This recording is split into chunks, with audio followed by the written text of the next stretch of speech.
Hello everybody, I'm Mango Thunderslice, and today's video is Now, seizing the moment of power in all aspects of life. Yeah, it's going to be talking just kind of around the election. Of course, today is election day, and there's no avoiding that topic, but I think that there's just more to be talked about when it comes to the nature of politics within a metaphysical lens and the structure of society and, the artificial structures of the matrix versus the natural structures of the organic world. And there are societies in nature, right? There is such a thing as organic leadership. In simian tribes, right, we see definitely the leadership. We see the alphas, right? And, they usually have their harem of females serving the kind of top alpha and whatnot. And, there's all sorts of different examples of animal kingdom, manifestations of society, of leadership, of even a government, if you will. Basically social stratification and order within that system. Even if there's conflicts, again, the proper resolution of conflicts is the purpose of order, right? The order is not to eliminate chaos. Order is to manage the chaos in a desirable fashion, knowing that it is inevitable, right? And so that's why, the greatest manifestation of, good governance is the effective and impartial judiciary. It is a judge listening to the best cases that each side can muster, and having a jury of one's peers and considering the evidence and having basically a system for conflict resolution, for dispute resolution. It's a very necessary process, and even if we were to abolish the government tomorrow, there would still be a need to do that. Otherwise, we would have it just the old-fashioned way of I shoot you first or you shoot me first. And, or back even before then, right, it was, swords and axes and arrows, and before that it was blunt objects and rocks and whatnot, and who knows, before that maybe it was lasers. Maybe we all crashed here on an airship like Battlestar Galactica, whatnot. In panspermia, we are the aliens that seeded the planet. But in any case, that's beyond the scope of the topic in a sense. The point is that there's such power in this moment and everything that's happening right now. It's interesting that this perception of time that I feel like I've experienced over the course of my life, and as conversations with Space Panther and many other people, it seems to be echoed that time seems to be accelerating. And it doesn't seem like it's a perception, but it also doesn't feel like a perception. It feels like time is objectively accelerating. And, objectively, there are more things happening. Time is just a measure of relative movement among things in space. And so, as more things happen in a shorter amount of time, that frequency increases of activity, then, it does, time in a real sense of what time is actually measuring is increasing and exponentially. And, the question is whether or not we are riding that wave and participating in the changes, or if we feel like we're just being left behind and we just feel depressed and isolated and cut off from the world. And that's a very, very bad place to be in. At this point, I guess, mathematically, I still have spent most of my life being, fairly depressed. At this point, I've spent many, many years not being depressed because I've performed that corrective work. I put myself back in a driver's seat and not all these other erroneous concepts that I was holding in esteem prior to that point of other people's opinions and false social norms and false authorities and whatnot. Truth comes back when you let it go. In a sense, I had to let go of the false truths, as many do, and that enables you to return to a sort of objective subjectivity in your perspective, and to actually evaluate things with clear eyes and not be clouded by the biases and judgments of your formative upbringing and those who are surrounding you, and the school system and media and whatnot. You have to, I was a nihilist, I was a socialist, I was an anarchist, but out of that chaos came the order. I realized that as I got older and matured, that essentially some structure is absolutely essential to every form of nature, right? There is more to this system than just the artificial. There is also the natural, which it is built on, right? And the question is, which things are built on false and shoddy foundations and which ones are built on solid foundations? And we can only know that by honest and objective analysis and experience every single day by, using our clear senses, our purified senses. And that start again to form a synesthesia, a merging of the senses, where you just kind of know things. Again, it's like an etheric connection. It's like Donnie Darko. I just reach out with the bubble body and touch the concept, the source of information that I'm accessing, and then it's just I feel the entire structure. And that's, again, I consider myself a very left-brain person, but there is very much a lot to be said that has been neglected about nonlinear perception, about the right brain and the access of information via visual cues that are beyond, mathematics and language per se. And, our brain picks up on all these things in real time. Again, in this now, our brain is constantly, that perfect receiver when it's not clouded by, heavy metals from vaccination and a bunch of other inflammatory, garbage and MSG and the food and whatnot. It can perceive these things. That is its prime function. And the pineal gland, specifically connecting the hemispheres, the corpus callosum of the bridge between the worlds. That is the position of power. Because you basically, in that position of balance, you have access to the entirety of both of the spheres. As long as you're only residing in one hemisphere, whether it's left or right, and just kind of hiding within that realm, it's not actually going to give you access to the whole castle, because you can't, again, the boat wouldn't sail if it was tilted to one side. It would just go for a while, it'd go into a spiral, and then it would sink. There's a reason that, in the shipbuilding, right, the place where decisions is made is called the bridge, right? And where is the bridge? Right between the eyes, right at the forehead. And behind the bridge in the brain is the pineal gland. So when you have a purified pineal gland and a body in general, right, that body of light, you are able to essentially cultivate knowledge using the entirety of the senses. And it enables you to see through, in practical sense, in a political sense, bullshit of all kinds.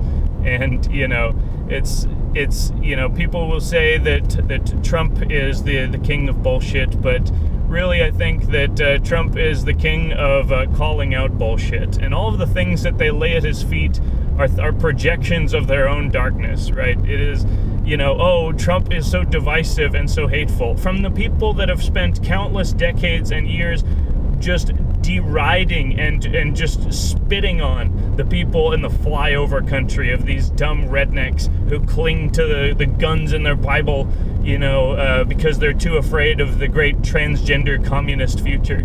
And it's just the amount of disrespect has been so unbelievable from so many quarters, from Bill Maher onward to the rest of the media. And they wonder why they're so reviled, and they castigate Trump for dividing the country, but these people otherwise don't care at all about dividing the country. They'd rather subjugate the white Christian population of this country by force than have any sort of, a peaceful, tolerant society that they're claiming, right? They want to, it is a communist revolution that is masquerading as, it's the pinko commies, right? They don't want to say that they're communists because they have no spine, they have no actual conviction or moral and philosophical, stance. Instead, they basically just hide. And so now we have basically a generation of socialists, of millennials, and some Gen Z who were raised by, the soft socialists of their parents, of the liberals, who became the neoliberals because they just watched so many different, TV channels for so many decades. And it just basically gave them a narrative that they couldn't even, escape from. It has its own gravity, and it becomes a groove in the mind. Again, plasticity in the mind is a result of thinking different thoughts, of experiencing different things, of living life in this moment and experiencing the full spectrum of the sensory, just input. And, people who spend all day consuming garbage food and sitting in a box that is electrified and watching the media, I mean, there's only one natural thing that's going to come out of that, which is, in a very scientific, metaphysical sense, degeneration of the dissolution of one's natural biological energy production into the ether, if it were, and that is incidentally being collected by people who are harvesters of men's souls. And it is it's a sick arrangement. Again, it is very akin to the fictional construct of the Matrix, which is again the allegory of the cave. Same with Truman Show, of alluding to this theme of the false world and the real world. And the division between the inhabitants is those who accept of slavery and who are willing to be fed lies and actually enjoy that soft, warm blanket of illusions that is the lie, and those who actually are content only with honest perception and move up into the world of the light and can perceive all things by the nature of direct perception in real time. To the person in darkness, you have to go and have a PhD on every single topic. You have to have a PhD on anything just to have an opinion worth anything at all. And you have to have a PhD in all these different topics to have any idea what you're talking about. But the universe is not complex. It is, again, as Ken Wheeler says, simplex. It's complex in its simplicity. It is elegant. It is perfectly ordered, and it shares a fractal structure, which is how it is so perfectly ordered. The entire structure can be conceived as woven into a single coil that itself can be woven into a single ball, a single point. And that is the universe in a nutshell, literally. And, that is the entity where God resides. And in between there are many dimensions, and there are many manifestations of that divine consciousness. And those are, basically what we've called in the biblical and scriptural sense, the angels, the archangels, and the different principalities, the archons. And those are the forces that govern this physical reality.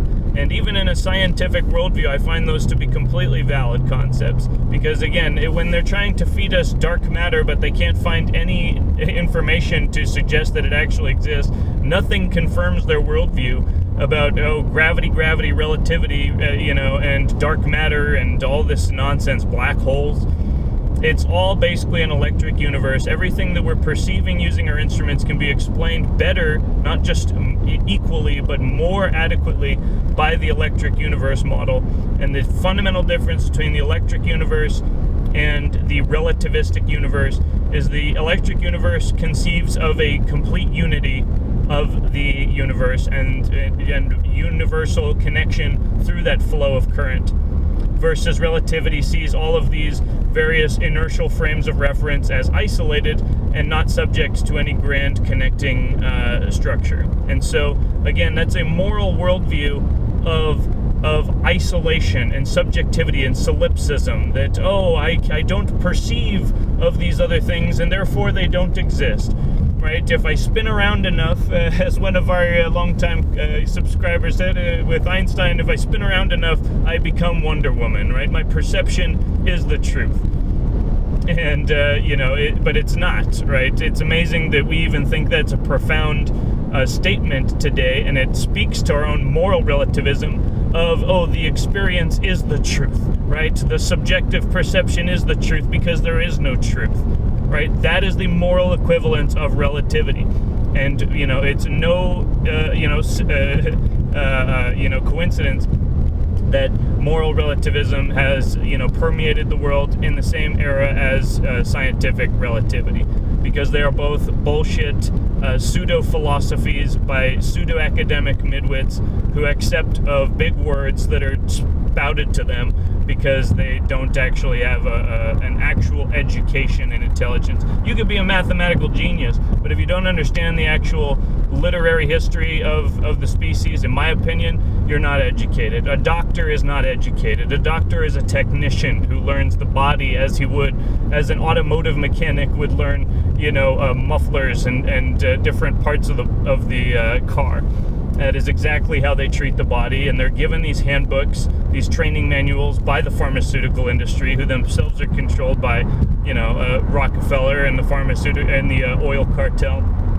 It is all designed to subjugate people, and now the new one is Bill Gates and all of the microchips and everything. That now it's like they're still trying to make fun of it and treat it like it's a conspiracy theory and tinfoil hat, while they're at the same time literally selling the technology and imposing it by force in some cases, like in response to COVID. Like, they're still trying to treat us as crazy for literally watching them sell it to us in real time and having the gall to say anything about it. It's again the hubris that is endemic in this imperial program is really astounding, and it is their downfall. It's always their downfall. Why is Trump in the office right now? Because of hubris on the part of the Democratic Party, of Hillary Clinton specifically. She never even went to Wisconsin, and that was one of the states that cost her the election. And the same thing is about to happen now. That's my strong feeling. I've got a nice bet placed on it that should be able to collect on. Hopefully things are of such a blowout today that we actually can call the election, by tomorrow. But we'll see. With Pennsylvania, kind of the road to victory goes through Pennsylvania, and they specifically have said that they're not announcing final election results until 3 days after. So I guess that would be Friday then. So we'll see about that. Very, very strange decision to allow votes to be counted after the election, right? Because once what you're down by, then the fraud machine can just kick that into gear and, put that many fraudulent ballots into the system. But who knows? But there are a lot of people watching that situation, and I have faith that things are going to be fine no matter what. But I have a very strong sense that Trump is going to be reelected, and many other good things are going to happen. I don't know if the House will be retaken. It would be wonderful if that happened, if it was just a complete blowout and a total red wave. But, the Senate is a very difficult situation. We have to hit, basically the red team rather has to hit all of its targets to even basically retain, the majority. And there's not a lot of opportunities to expand it. So, but we'll see. 3 Supreme Court justices in and 300 federal judges is a damn good start. And we'll see how many more we can get just holding a nominal majority in the Senate so that we can confirm those. They can be confirmed. Because, again, the effective judiciary is one of the most crucial aspects of government, right? A judge, a county superior judge out here in California just issued a ruling declaring some of Newsom's executive orders unconstitutional via the California Constitution, because he's allowed to suspend the enforcement of some code and provisions. He's not allowed to make new laws. He's not allowed to change or make new laws. He only has emergency power to suspend existing laws. Only the legislature has the power to make laws. And so, it's even the requiring of masks, right, in a sense, falls under that category. It's not actually a law, it's just a mandate. But, people, they bend to the will because they don't want to fight. But up where we live in El Dorado County, there's lots of businesses that fought, and they stayed open, and they got their health permit revoked, and they still stayed open, and their businesses have blown up, and the parking lot's been full ever since. They just keep on trucking, and it's a glorious attitude. I absolutely love the red counties of the Sierra Nevadas. And, there's only so much that can happen before something like a state of Jefferson actually, comes to pass. Because the people are not stupid. They know their rights. They know the constitutional history. And there are ways for it to be done. We're just about reaching that critical threshold where the average people in the middle who don't see the point in taking a radical extreme action like that, but once you're not allowed to work, you're not allowed to go outside your house without wearing a diaper on your face, you're not allowed to teach your kids that boys and girls are different, and you're not allowed to basically, do any number of things without prostrating yourself before the imperial state. And it's disgusting. It's not what the founders intended, and a lot of people understand that up in those counties. You know, even down here in Sacramento County, people are waking up. People who even are Democrats and wanted Bernie Sanders are now just basically in full just kind of disgust and like rebellion over the whole Biden charade, right? He is more corrupt than Trump. Even if you want to say that Trump is corrupt on all the counts he's been accused of, which are really ultimately very, very few and not very credible, but Biden is literally like 1 million times more corrupt than Trump, even if we grant all of the stories about Trump. And, you know, I think that the Democrats who still have half of a brain understand that. And, you know, it's just nice to see the whole train collapse. And at the same time, they ride on their polls. Oh, the polls say again. They're sniffing their own farts and trying to sell you spaghetti, right? It's like, oh, yes, it smells a little bit different today, but it still smells like Joe Biden is in the lead. It's like you're gaming your own polls. You're doing the exact same thing you did in 2016 and 2018. Nothing's been fixed. Nothing's been changed. Nothing at all. It's basically you've just gone deeper down the same rabbit hole. You're still giving the same overweighted value to higher educated people. It doesn't hold. And that's the whole miracle of Trump that they hate. And why they've tried to demonize him so much is because that he has flipped the game and the populism has brought people out to vote that wouldn't have otherwise voted. If Trump didn't stop the wars, I wouldn't be voting. Tax cuts is one thing, I mean, but it's not everything. But stopping the imperial machine from causing just intergenerational destruction, which comes back onto us in the form of blowback, that's pinnacle. It's absolutely crucial. I won't accept anything less than that. And if the shoe was on the other foot and Trump had started wars and, I don't know, like, you know, Bernie Sanders or somebody ostensibly on the left who hasn't started wars like Joe Biden and Hillary Clinton and Barack Obama, you know, then that would actually be kind of more of a question of what are the actual kind of pros and cons here, because obviously, you know, that it can't continue one thing or another. It's only once we get the war game under control that we can actually take a stab at the monetary system and actually start to reform this country back toward the American founding, but for a 21st century and 22nd century application. You know, that's really what we're about, because we can implement elections on the blockchain, completely open, transparent, verifiable by all parties. We don't need to be doing things the way we're doing. We can still keep the electoral college, but I think there should be as many states, there should be as many principalities as is best to suit the people that are the constituents, right? And right now, California is not serving that role. It is the least representative state in the entire country, by far.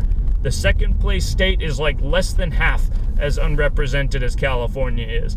So even the people that don't necessarily consider themselves right-wing can understand that that is a valid point.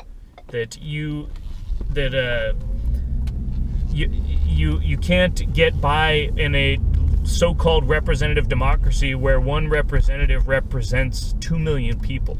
You don't represent any of those people. You represent yourself, and you represent a node in a position of power within a corrupt system. That's all that is. They fixed the amount of representatives in the state legislature like over a century ago, and even though the state's population has exploded about 1,000 times over, we still have the same number of representatives. So, you know, the case for a splitting of the state and a state of Jefferson scenario is becoming stronger all the time as that lack of representation manifests in ever crazier policies. And when you can't even afford fire insurance to pay for your house because, you know, California won't manage its own forests.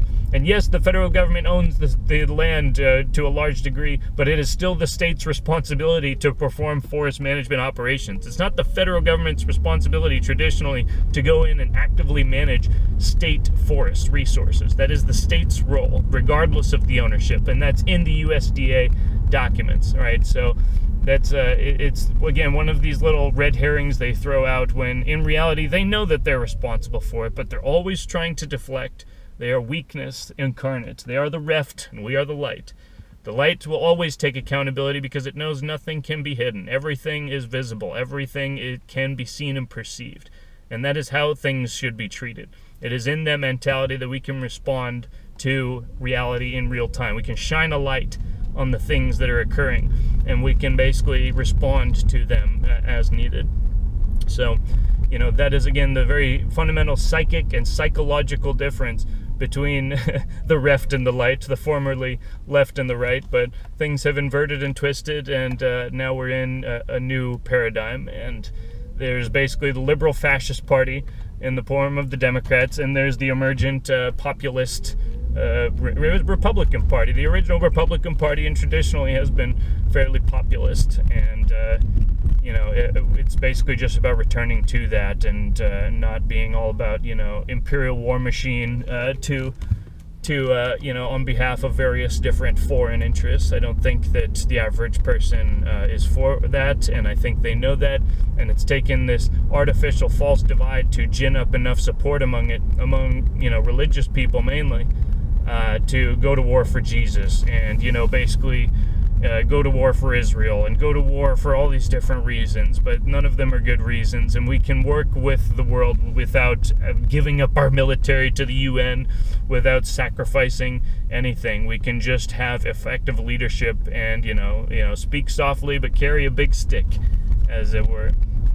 So, you know, that's my video today. You know, we'll see what happens with the election, but I encourage you to remember that your own position of power and responsibility is the most important thing, and that we should, you know, we should be excited for the result of Trump being reelected, because that means there will be even more opportunities for us to do that in a big way. There's going to be opportunities regardless, but, you know, it is very exciting to see the path that things appear to be turning on, knock on wood. But you know, it's good things coming. And so, on that note, prepare for the salt, and we will see what happens tomorrow. But anyways, I will talk to you then. Peace.